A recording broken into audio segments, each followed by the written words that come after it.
Welcome to the Delingpod with me, James Delingpole. And I know I always say this, I'm really excited, but I am so excited about this week's special guest. And this has been a long time coming, hasn't it, Trinny? It has, because I've got to say, we do know each other. We do. And we've had many conversations. And I always felt also that I wouldn't be earnest enough or clever enough for your podcast. I have to say, earnest? Earnest is the wrong word. It's important. So I think it's just the people I see that you interview. I think, okay, I'm a bit left field, but left field is good. No.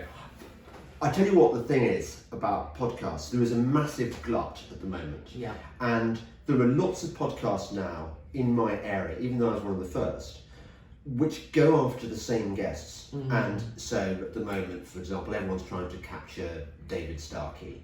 And They're so all the hot trot. You go because David Starkey. Let's get the royal family. But actually, what this, as you know, there's only one special friend, and they're very special, or indeterminate gender. The person who listens to the podcast, and I think what the special friend likes is that sometimes I throw them a curveball, and some part of the special friend it gets complicated because there's only one of them. So weird Part of the special friend is thinking, Trinny, who is this Trinny person I haven't even mentioned your surname yet, Trinny Woodall. And the other part of the special friend is going, oh my God, you've got Trinny, I'm so excited. So let's start from the beginning. Because I first got to know you when you and Susannah Constantine were doing your column for The Telegraph.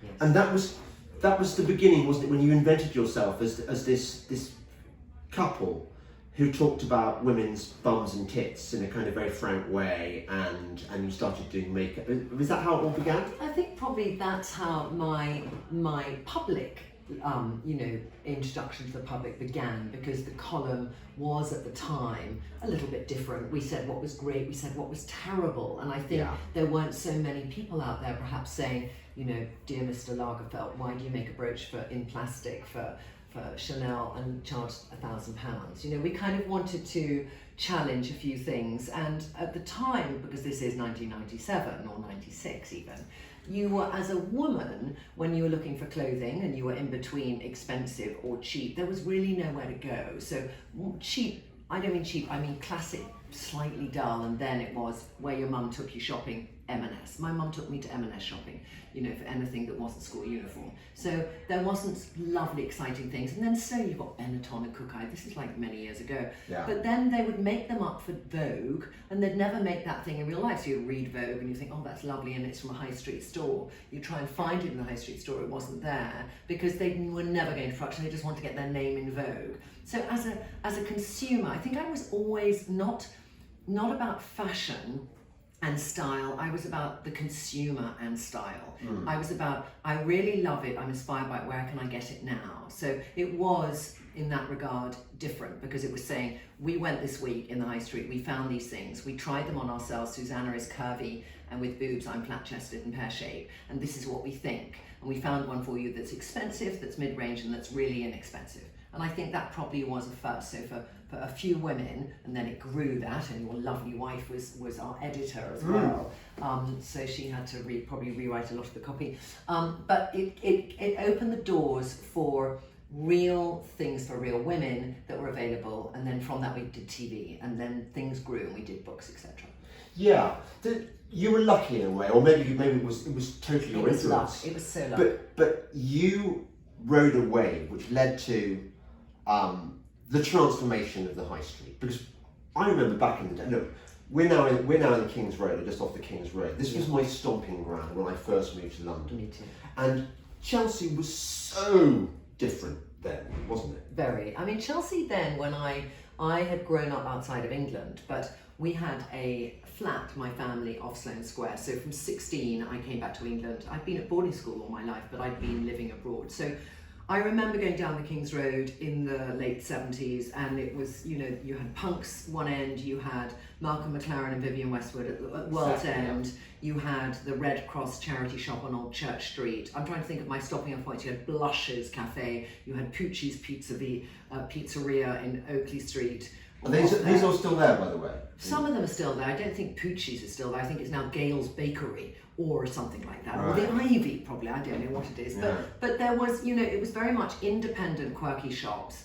Not much high street. A few antique shops. But you had this parade ground. In the 60s, Kings Road was really known as a parade ground, and then it got a bit of resurgence because there were a lot of punk rockers around Sloane Square, and they'd walk up that bit of the Kings Road. So you got this kind of quite cutting-edge fashion too, and that kind of real anti-establishment. What I'm sort of leading to is there wasn't that thing in the middle where you could. It was either expensive designer. I used to get my suits from Jasper Conran with the high end. And they were on Kings Road.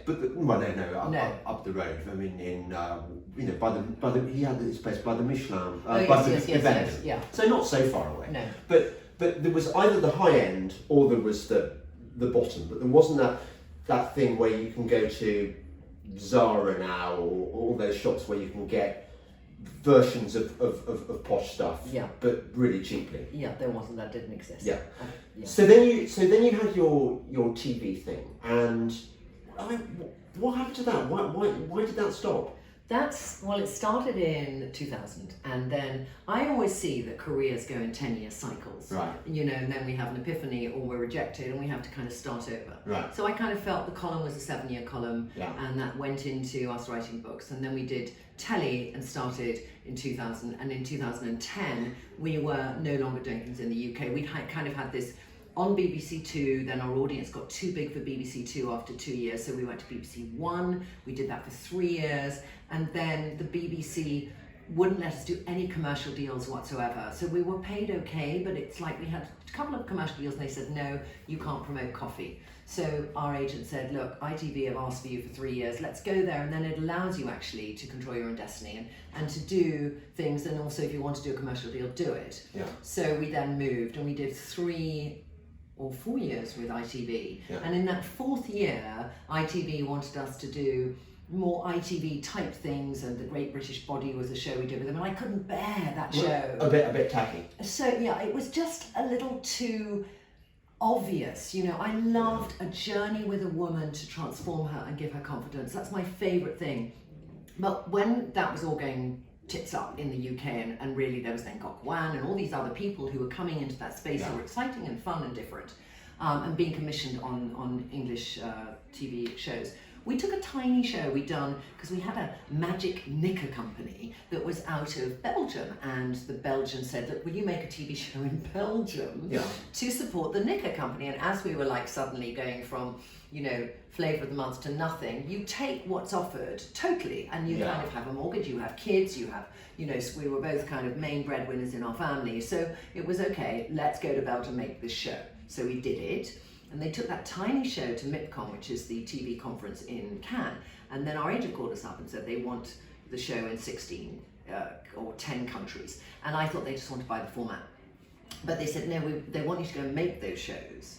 So then Susannah and I went from doing nothing in England to leaving Heathrow Airport on a Sunday night, working 5 days in a country, coming back on a Friday night. And we did that for 2.5 years, for 9 months a year. And we did Israel, India, Australia, Sweden, Norway, Denmark. Were you doing shows in individual countries? In individual countries, all these shows. Knackering. It was very knackering. I probably, I earned 1/10 of what I'd earned before, but we were working, and there was some of the shows were very reliant on a sponsor, so they wanted us only to use clothes from 1 or 2 people, which I can't bear. I hate to be compromised in what I want to feel is best for a woman, so I found those shows difficult. But other shows were, like when we went to Israel, it was tremendously exciting because Israel is a hotbed of people, all different nationalities, who converge on this country to start their life again. So one week we were in a kibbutz dealing with 70-year-old people who'd literally helped to form Israel, and when they'd been there in the late 40s, to have any vanity, it was like you were toiling the soil, you were tending the fields. Vanity was like, you've got to be So kidding. for the first time in their lives, they were being... Yes, like we had this lovely scene in a kibbutz. I mean, I can think of this in lots of different countries, but I was in Beersheba in a kibbutz, and there were these, we were sitting in a circle, and all the women were in trousers and an old jumper they'd knitted. And I said, I want you all for Shabbat to maybe, how do you feel about wearing a dress? And they were like, no. And then I had all the men who were sitting there, and I said, how would you feel if the ladies were in a dress? And there was like silence. And then one man went, I'd love that. I haven't seen a woman in a dress for 30 years. You know, it's like that kind of thing. And then we sort of did a whole mixture of clothes that were right for these women. But there was that wonderful moment when they all went in for supper on Friday, and all these women went in, and these men for 40 years who'd lived on this kibbutz with these women had never seen these women putting their vanity first. And so I got moments like that, and then I would be the next month in Australia with a girl who had fled from a beating up husband. She'd been in Kenya, she'd gone to Geneva, her husband was in the diplomatic corps, and he had beat her up every day, and she finally escaped to Canberra where her sister was a diplomat. And I met her in this beautiful botanical gardens in Canberra, and there she was, she's a black girl in black. And, you know, I spent time with her getting to know her, and we never were told, Susannah and I never wanted to be told about the person. We wanted to discover that live on camera, because we never do scripts, it's everything. This is why I did research.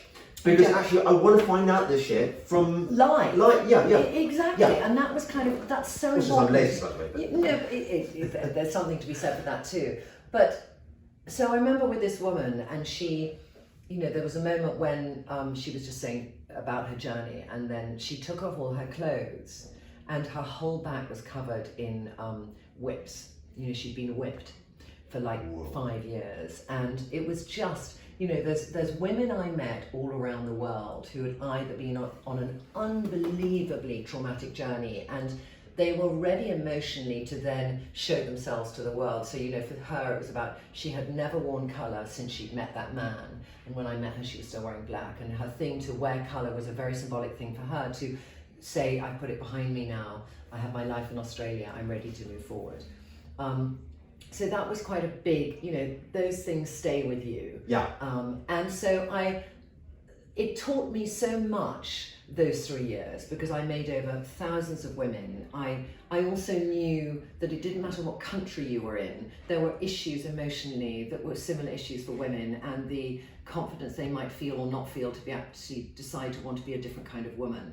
So all of that was in my head when I then, you know, decided my next stage of my career. And I think we just glean stuff. We then are presented with, you know, then that TV sort of, Susannah and I were like, we hardly saw our children. You know, I saw my daughter at weekends. There was a sense that I can't travel like I've been traveling, even if it pays the mortgage, has to be another way. And I'd always wanted to start a brand. We're going to come on to that. I want to rewind first of all, because I think you and I are roughly the same age. I'm 64 when you're born. 65, yeah. So we are the same age. Yeah. Now, I reckon unless you're exceptionally freakishly lucky, you can't get to our age without having had setbacks. You know how when you're young you think everything's going to run on rails, and you know you're going to be famous, and you know you're going to be rich, and you know you're going to be happy, and everything.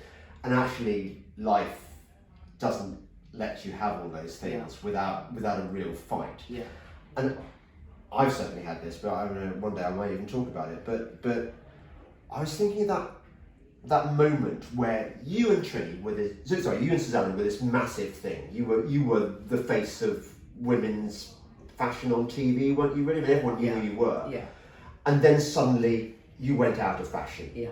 TV decided it didn't want you anymore. Yeah. How did that feel, first of all? I think that the transition was gentle because we stopped in the UK, but then we had, you know, going abroad. So but for a tenth of what you were earning. Yeah, but what I liked about that, James, I have to say, is I got to a stage before we stopped working in England where, you know, certain things would be in the public domain, and it was that I didn't particularly love that I'd walk out somewhere and there would be a photographer. I've never liked that. Susannah and I weren't 20 discovering fame, fortune. We were like 32. So you were quite a big thing. I mean, you were recognised everywhere and featured. And to an extent, I've never been a sociable. Let me go and hang with the showbiz crowd. That's never been me. Right. But there was just, you know, like I remember after giving birth to Lila, Daily Mirror people in my garden to see, you know, that I was wearing tracky bottoms and had sick down front, you know, that kind of stuff. That's quite big. But that's Tabloid big. Yeah. a little tabloid moment. Yeah. So by then having, you know, working abroad and living in England, even though it was stressful, I kind of loved the balance because nobody then, you know, knew us in England. And I've never been somebody who was, oh my God, nobody recognised in the street anymore. I always found it difficult when people did. Not difficult that I would never want people to feel they couldn't come up and say hi, because I have that a bit again now. But I'd always feel embarrassed. I'd always feel a bit embarrassed. And you know, I remember walking down the street and somebody was walking and said, Trinny, do you know, everyone stops then, you know, and looks back. And I was like, oh, I wish you hadn't told me that. Because there's part of me that feels, you know, when I was very young, I was really, really shy. And sometimes people who are quite shy, who seem distant, you have that kind of shy distance, and then you have the in the corner hide distant, you know, shy. And I was that kind of can look cold, but I'm just feeling a bit shy. Like I go to parties and sit in the loo for 20 minutes because I think, oh my God, I have to go and talk to people. There's a part of me that is that person, or was that person. So that transition, going back to your question, of being out of England filming, but back in England living was lovely. But then I got to a stage where, you know, even abroad, we could have got a few more series out of it, but Susannah and I were exhausted, and that moment to make a decision to say I'm going to reject any work that might be on the table, live off very small residue of book earnings, so my salary went down like 95% by this stage, have overextended myself in a mortgage in a house which I knew I couldn't afford, and every month I was thinking, how am I going to pay the bills and school fees? You know, all of that crashing upon you, and at that moment deciding, let me start a business. See, this is why, one of the many reasons why I love and adore you and worship you, because you really are impressive. You've built up this business. I mean, you're the new Coco Chanel, aren't you? Kind of. You're comparatively Coco Chanel because I'm the antithesis of Coco Chanel, but I think it's the art of reinvention. She's quite famous. Yeah, no, but I mean, the only way I'd be like her is the art of reinvention of that brand. Why don't you like Coco Chanel? I love Coco Chanel, but I kind of say, I think, I know where you're coming from, James, and you're just saying that it's, you know, the change. I really admire successful entrepreneurs. My little brother's a successful entrepreneur. Yes. I know how much work you have to put into it to be successful. And I know that you've put in that work because you're always turning up late for dinner and stuff like that. And you've been to Milan or wherever, and you've been doing proper grown-up things. And it amazes me. I mean, we can't see it where we're filming, but you've got this, like, what are they called, the boards where you plan out your... This is a board which has on it, we're in the project room at Trinny London, and we moved in here in March, I think. And when we moved, we were in a tiny house before with like 20 of us, and literally, you know, when you're doing a startup, I remember having the man who had to do my key man insurance, and I had the meeting with him sitting on the loo and he was in the bath because there was no room. Somebody would get up from the table in the middle and somebody else would take their seat, and then you'd have a table for the rest of the day. So we moved here in March, beautiful offices. We now need to get another office because we're too many people in here. So that's exciting. Well, I mean, you're actually off the King's Road, which is like, I don't know what the rents are here, but... Well, we got a very good deal actually, because this street was going to be a part of Crossrail. You know, the thing. So the property we are in, it was at some stage they didn't know if they were going to have to say, actually, we've got to flatten that for the air duct under it. So we actually got a great deal. That's what my brother did with his first office. Again, it was going to be redeveloped, so he got it quite cheap. It was quite scuzzy. But nevertheless, but also Chelsea. the brand. So what's interesting is when you're building a brand, you think, what is that brand? And when I first had the idea, what came first? So, you know, I'm sitting there, and in all the years that I was going in all those countries, I would take all my makeup, I'd put it in little Muji pots, I'd mush together different foundations to get the right shade. I'd create my own kind of formulas and colours that I liked. And I'd be in a loo, and a woman would say, what's that? And I'd go, this is my makeup bag, this little stack at the first incarnation. And she'd go, where can I buy it? And I think, oh, Trinny, when you're going to take the idea out your head and put it on the kitchen table? You know, many women, men, they have an idea, and it's like, when do you bring it out of the safety of being inside your head and then expose it, challenge it, critique it, and try and build it. Yeah. So I had that for about 3 years of kind of doing the TV shows and thinking, I want to do this. Then even trying another idea before I tried it, because I kind of thought, once I got to that idea, I knew I had to put my all in it. So it was like I wanted to try all the other things first to realize, in fact, Trinny, you should be doing that. And it took somebody else to say to me, you know, at a dinner one evening, you talked about this other idea and whatever, and then you talked about this, the Trinny London at the end. Trinny, why on earth are you contemplating anything else? Because the passion and your eyes coming alive, I haven't seen that in years from you. You have to do that. So the concept is that it's kind of like semi-DIY makeup? No, it's not at all. No, I love this, James. It's like, I mean, I even sent Tiffany some makeup, so she would know it. Yeah, because she would, but I'm a man. You're a man, so I'm going to describe it to you. Okay. When a woman makes up her face, yeah, she might use a number of products to get there. So she might use something to make her skin even, which you could call a foundation or a tinted moisturizer. Yeah. She might cover a spot with a concealer. Right. She might put on a little eye shade to just enhance the colour of her eye. Yeah. She might put a little lip tint on or lipstick on and some blusher. Okay, that makes her face up. Yeah. Your wife doesn't wear much makeup, and I think you're the kind of man who loves a woman to look like she's just come in from a lovely walk and she's fresh. I kind of love that too, but I think there are many women who don't feel when they get out of bed they look like that. Yeah. And for me, I wanted something where you could very easily just literally, I'm going to open a little pot now so I could do under my eye, close it up, that's my foundation that's in that little pot. It's all cream based, do it with my fingers. I could open up the next one and I could say, let me put the blusher on, and I'll put the blusher on. I could open up the next one and just say, let me do my eye shade. Oh, there's something I can do my eye shade with, and just put that on my eye like that. And those stacks, is that a thing that nobody else does? Nobody else does that. And each one is a little pot. So we have 80 different pots in 13 categories of makeup.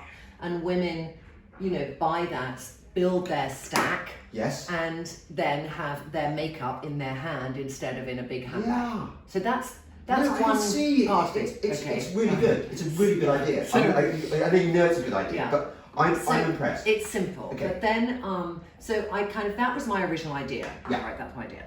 And then I remember going with Charles every week, and we'd go into Selfridges and stuff before lunch on Saturday, and I'd look and I'd think, where would I want my brand to sit? Because you have to vision where you want it to be. And I had started seeing this sweet little meditation man. He said, really, imagine it's already there. Imagine people opening the boxes. Imagine it going on a conveyor belt as it's being made. You know, imagine women using it. Yeah. Really. So I was in Selfridges imagining where would I be in Selfridges.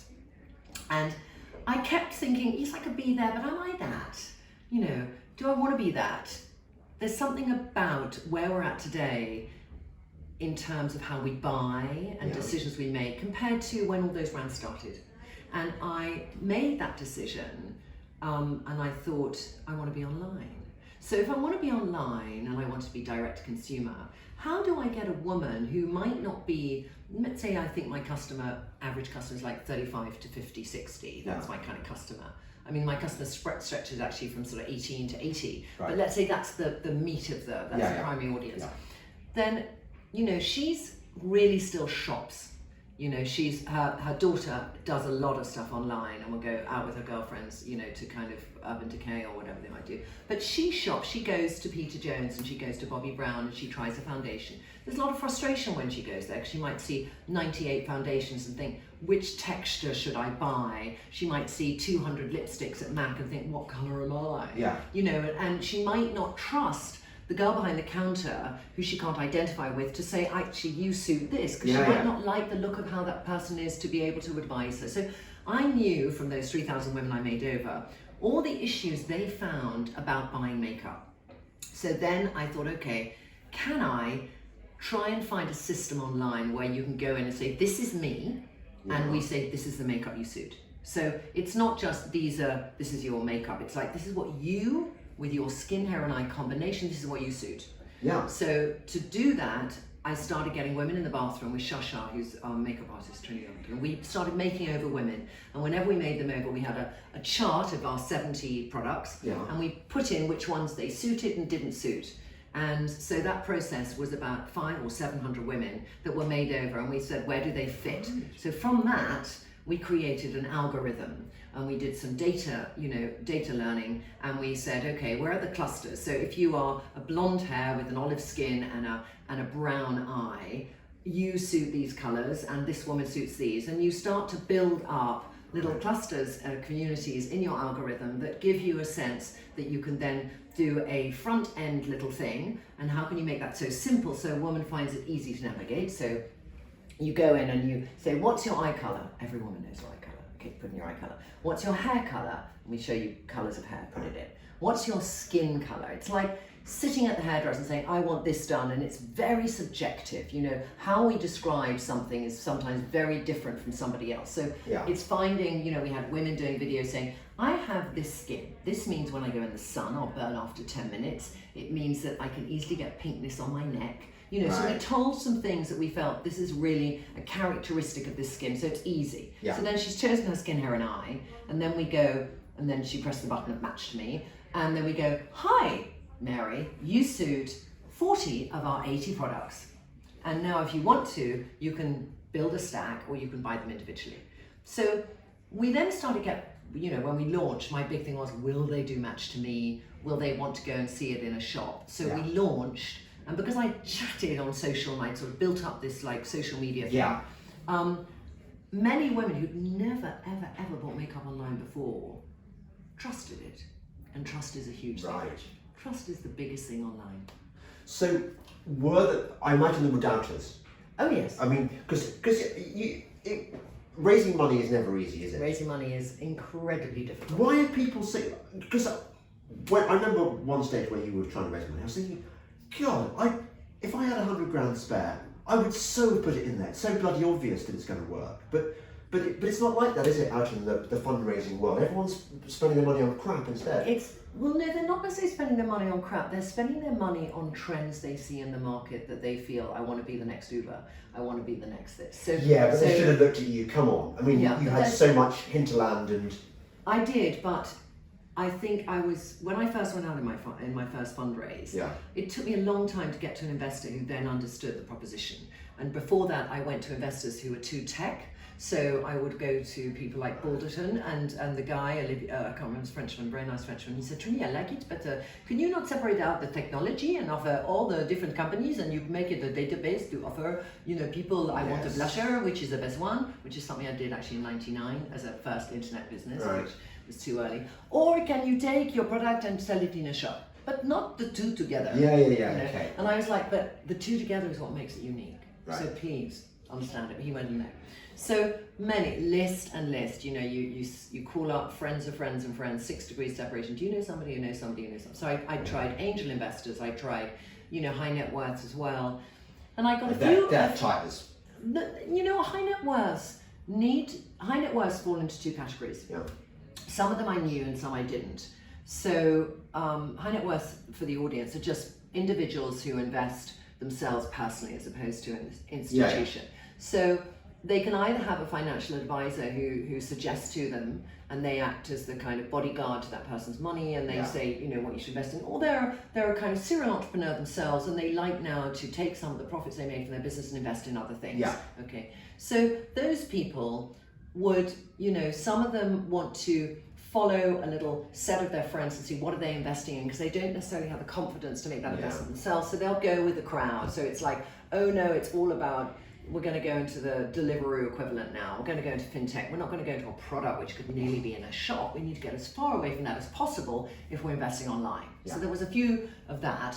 There were one or two people, those initial people who said to me, Trinny, I'm interested, were investing in me because they knew how I worked and they knew I'd give it my all. So people who I knew would say, Trinny, I trust that that you will really work it to make it work. Okay.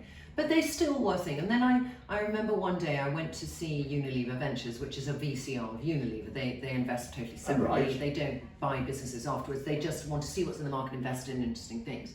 And I remember going in that meeting, and I'd been in meetings before where, a friend of mine who was in the meetings with me would say, Trinny, you can tell by body language if people are going to invest or not. And I'd been to a meeting where there were 7 men and 1 woman, and the men were all sitting cross-legged, leg one across the other, arms clasped, hands clasped behind their back, leaning back. That's like... Bored.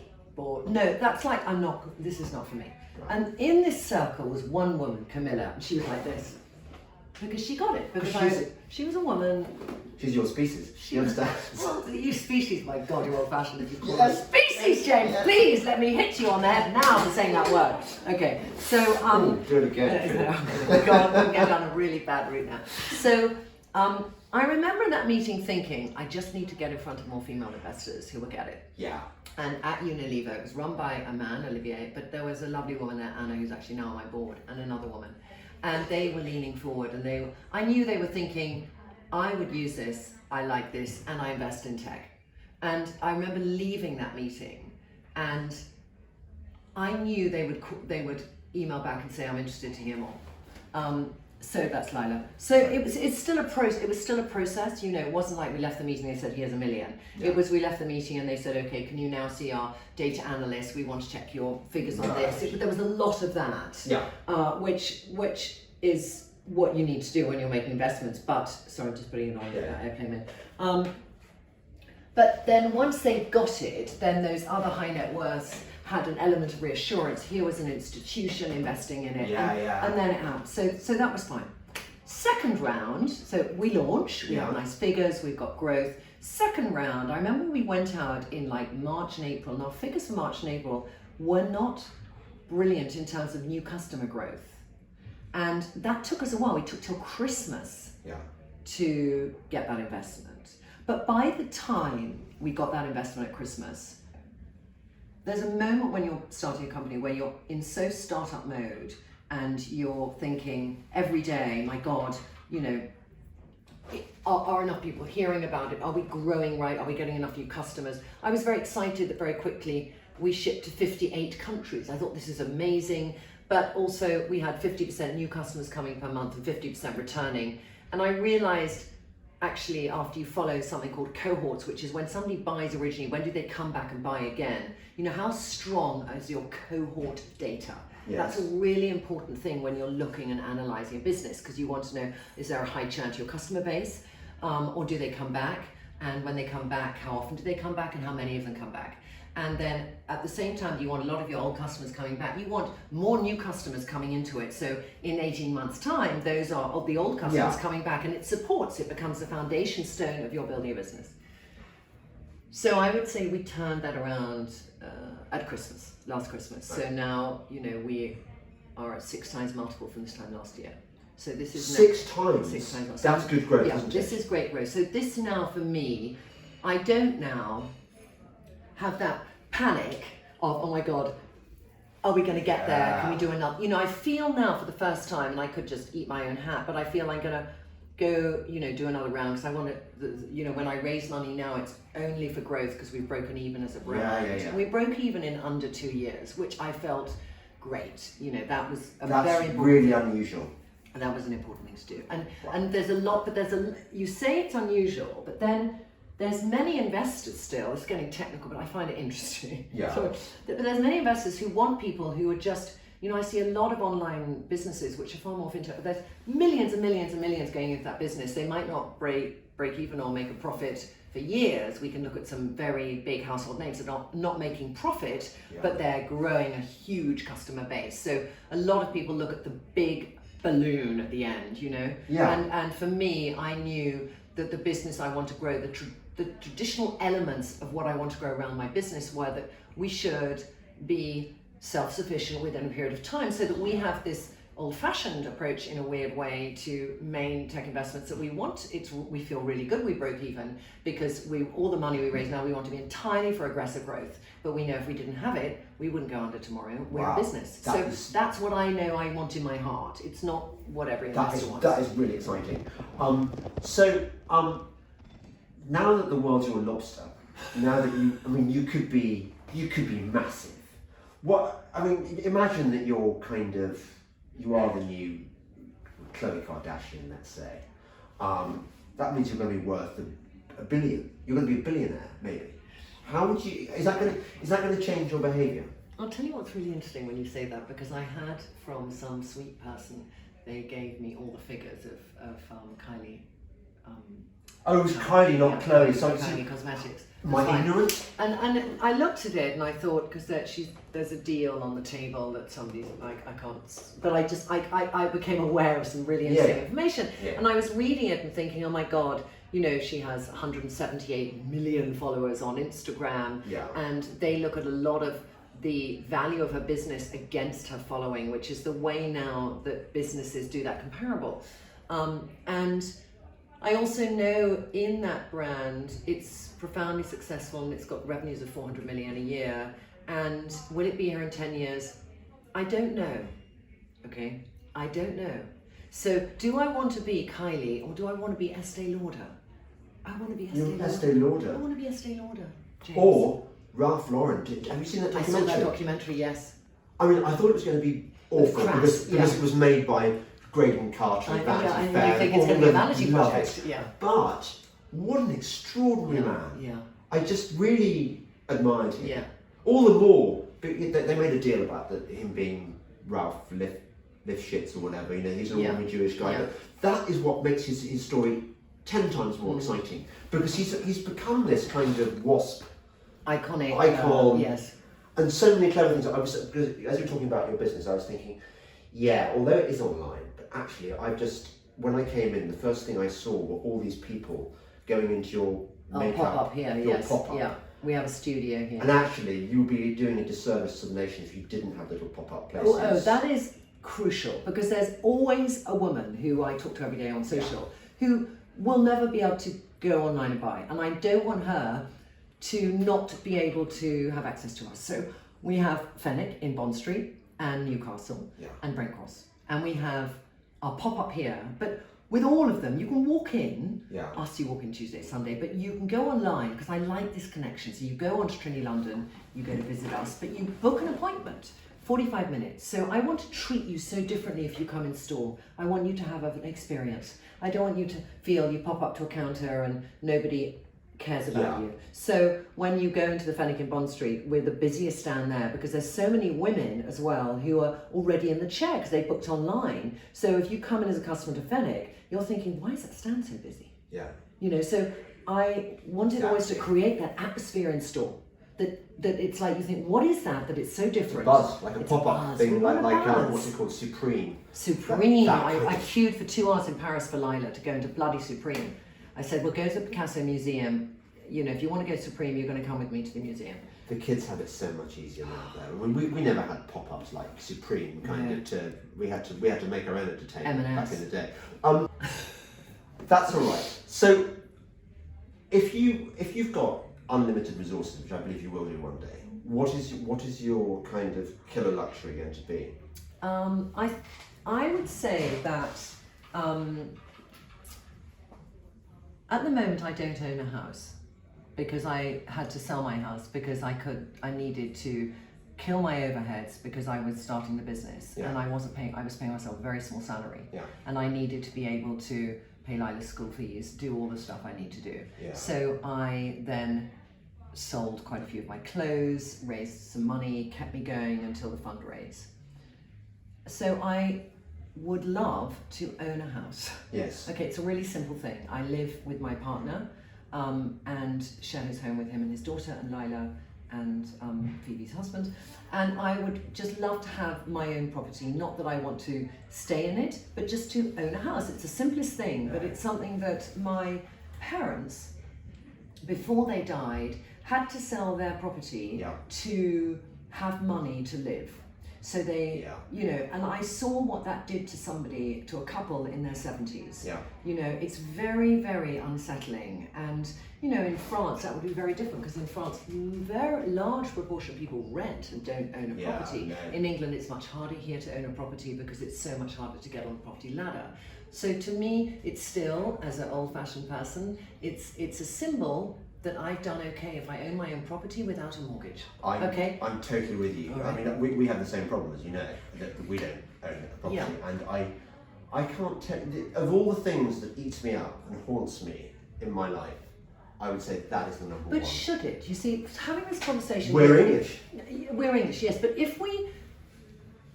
I think to me, the thing about owning your own property is you think, if everything failed, I'd still have a roof over my head that I don't pay rent on, that I could live in. So even if I was earning £100 a week, I have a roof over my head. That takes us back to our biggest fears, not having a roof over our head, all right? But if you were in another country where many people don't own their own home, there wouldn't be that thought around it. Yeah, but we're not. That's the thing. Okay. We've got this stuff running through us. Yeah. And look, an Englishman's home is his castle, and it is partly that. It's not. Because having gone through this, I know the sort of mental processes. Yeah. And it's not about. I don't want to own a property in order for if everything goes tits up, I've still got somewhere to live. It's not about that. Yeah. It's about something that is yours, that you can decorate as you wish. Yeah. That you've got a piece of land to go with it. This is yours. No one can take it away from you. And the biggest regret in my life is selling our house. I mean, I did it because I went mad, but that's another story. But definitely, How much do you live in your regrets, James? Oh, not very much, actually. Yeah.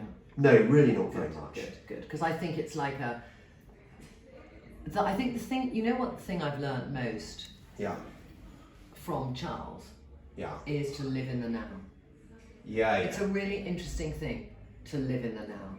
And in a way, and this analogy he would hate, if you think of Thich Nhat Hanh, the road to mindfulness, on those kind of meditation gurus, it's about living in the now. So it's not should, would, could. It's not, oh my goodness, I've lost my home. It's not, will I have a house over my head? Yeah. It's right now is the most important time in my life, and what's happening, what planets are orbiting at that time. So I think, as much as when you asked me that original question of, do I imagine tremendous riches?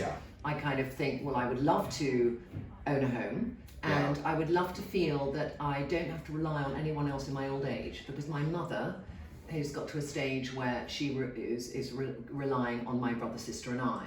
And when you are also the parent to a single child, that sense of responsibility that child is enormous. Yeah. And also it prevents you being totally who you want to be, when you want to be, etc. if you're relying on a child to help you stay alive.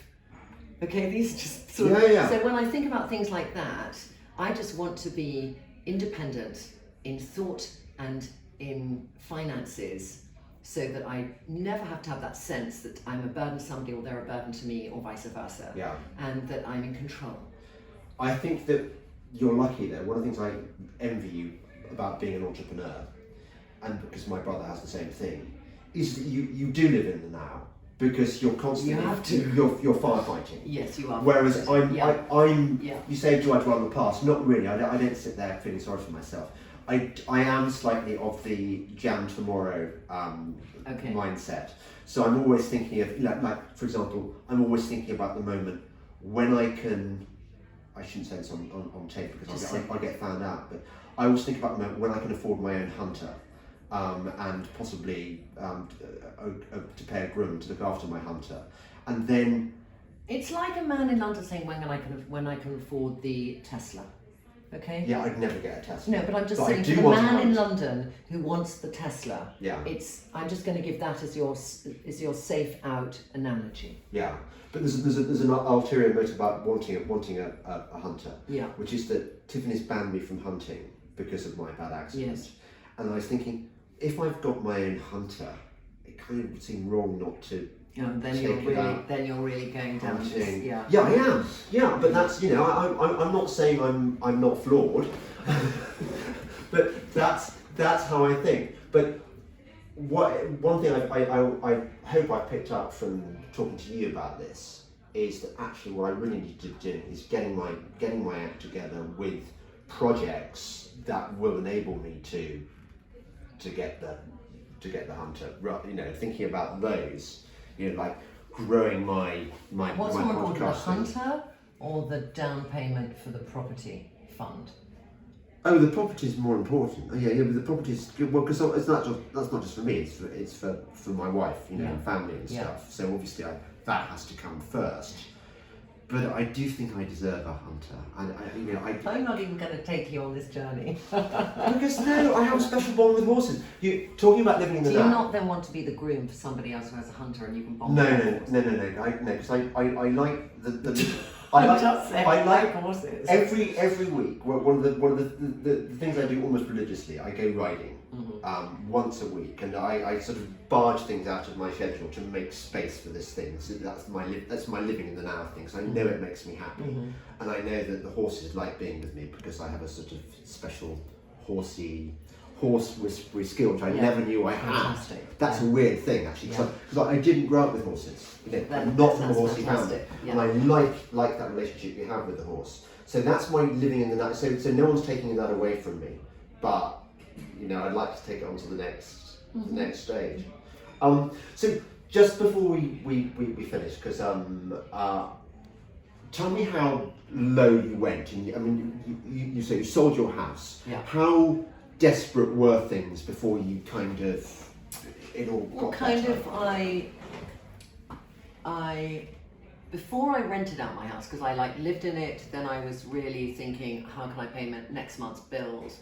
And I was just cutting any of the excess, so I stopped shopping for clothes. That was because that was my passion. That's so I stopped shopping for clothes. I kind of thought, extravagances I can't afford are like a dog walker. That sounds a very high class problem, but I travelled a lot, so I had somebody to walk Lily, and I thought, no, that's good. And then I won't do the Pilates because I can go in the park with Lily and do everything at once. That would be awful for me. That would be a real sign of if I can go to my Pilates class. Because But these are high class things. For anyone listening, you might think, oh my god. But I'm just giving the reality of it. Yeah. That I knew I couldn't go on holiday, so I did go on holiday. That I had to kind of explain to Lila. I'd never want to deny her anything. She wasn't that spoiled, but I just she'd never go in a shop, Lila, and say, "Can I have that, mummy?" She's not been that kind of kid, but. I felt the need to say, Bunny, we're not going to go on holidays because finances are tight. And to share that with her. And she was only about, she was 9, 10 when that happened. So that's because, my parents would never let me in on our financial circumstances changing. It wouldn't have been a thing when they were in that situation. My dad went through that 2 or 3 times in my life where suddenly things were really tight. And we were never told as children, we just suddenly would be living in a different house or, So I think having grown up with that real roller coaster of income coming into a household and then not, I think I just wanted to be clear with Lila, we're doing, we're not going to go on, whatever it might be, just so that she kind of did have quite a little bit of an understanding around it. And then it was it's like when you take action, it gets better. So I thought, okay, I've got to rent out the house. And let me rent somewhere else. So I rented somewhere else. That then became my office. All at the same time, I then moved in with Charles. I've been out with him for about 2 years. And then I knew I had to sell the house because I knew that my mortgage was coming up. It was a set term. I wouldn't be able. So I knew I had to sell it before the mortgage came up. So there was that pressure. I didn't want to drop on the price. It was a difficult time to sell it, but I just thought I have to sell it. So when I didn't get exactly the price I wanted, because it would give me a little bit of cash, and it gave me half the cash after the mortgage was paid, I just thought, you know what, I just have to be debt free. And so I thought I'll take that amount and have half in the bank that I thought I would have. Yeah. So things like that, are kind of, it's the decisions a lot of people have had to go through. It's like the moment where Ralph Lauren almost went had under. cash flow problems and Yes, got rescued. he got rescued. Because Bloomingdale's rescued him. Yeah. Which was fantastic, and which we didn't really know, did we? No. And we don't know how much Bloomingdale's own of Ralph Lauren. No, we don't. That was never disclosed in it either. No. I don't know if he paid the money back to Bloomingdale's, who didn't want them as an investor, or if they were investors. Who knows? Yeah. Actually, I have to ask you one more thing. What am I doing wrong with my clothes? Okay, so for those of you who've never seen James, I would say that James there is a thing I believe about men, James, and I'm going to throw it at you, okay? No. So, elements to do with physical appearance which are different in men and women. Yeah. So my belief, just having made over men and women for years, is that women usually keep with a makeup that made them feel their most gorgeous. So if they discovered that in the late 80s, you might find a woman in her 50s now still with a black eyeliner going around, because it was a thing that made her eyes light up, and now maybe it closes down her eyes. Right. There's certain habits she would have picked up and stuck with them. Yeah. That's what women do. Men, how they dress has a reflection on when they felt their most sexually successful, when they first encountered that moment. So if I look at you now, you're wearing a sort of coat jacket, okay? Yeah. It's probably as old as the 80s, 90s, or it's not that old. Yeah, but it has that feeling that was around when I saw those plummy boys going down the King's Road in 1981. It's Sloane Ranger. It's a bit Sloane, you'll be in the Sloane book. It's the shirt that's a little bit creased. I don't want to look like it's too pristine. It's the V-neck jumper. It's the jeans probably are far more modern than the wider jeans that would have been then. That's your concession to an ageless style. Yeah. And you've got on what we would call a Chelsea boot, kind of. It's between a sort of Australian riding boot and a Chelsea boot. Yeah. Kind of probably expensive, but you could get an They're R.M. Australian, Williams or they are R.M. Williams. Okay, fine. So you've done this look that, and also because you are a sportsman and you hunt and stuff, you've never ever had a weight issue impact on how you dress. Yeah. A lot of men have to adapt how they dress because they get a little belly or whatever, and that's never been you. So you're quite childlike. Yes. You've always been quite childlike to me. I always look at you and think, without my glasses on, you could still look 20. Yes. So that's what I think of your dressing, and I find that some people got a style in that 80s and it was a really bad style and they stuck with it. You found you were a very cool dresser probably in the 80s, and probably people looked at you and said, "You're so cool, James." I was a bit too cool to school. Yeah. Too cool to school, and now you're classic. Yeah. But you've taken all that you learned in that time and you've honed it really well. Oh, that's good. Yeah. Oh, so you say nice things. No, Yes, I am. It's taking a long time. But I was really nervous. But actually, I tell you that the everything you say is absolutely true, and it's really good, clever. But the other thing is, I had a period where I was the men's fashion correspondent of the Times, and I loved that period. Yeah. And I had I had various suits made for me. It's Yankee Comme des Garçons, were you that It was person? no, that was they were more classic. Sorry, I'm having a brain fog here. Tell me what decade it was. This was like about 15 years ago, and the problem is that all the suits I got from that period. Richard James. It wasn't Richard James. It was Boating? no, he was in Spitalfields. What's he called? Why can't I remember his? Who made the shirt as well? Who made that shirt? I know I'm dressing, Jay.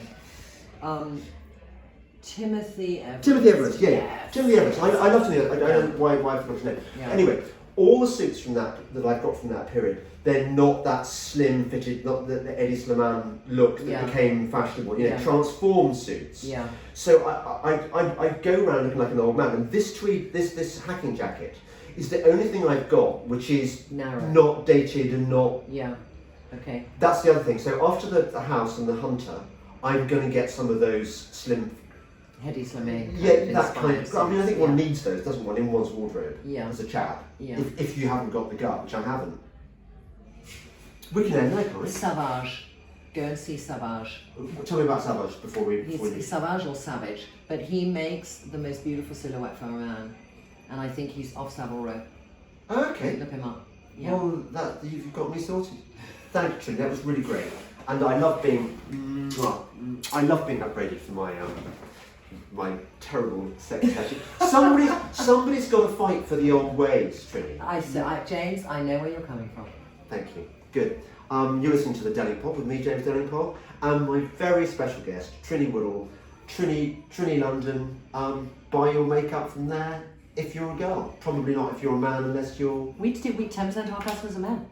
I can even make you up now and give you a lovely fresh complexion. Maybe we'll do that. All right.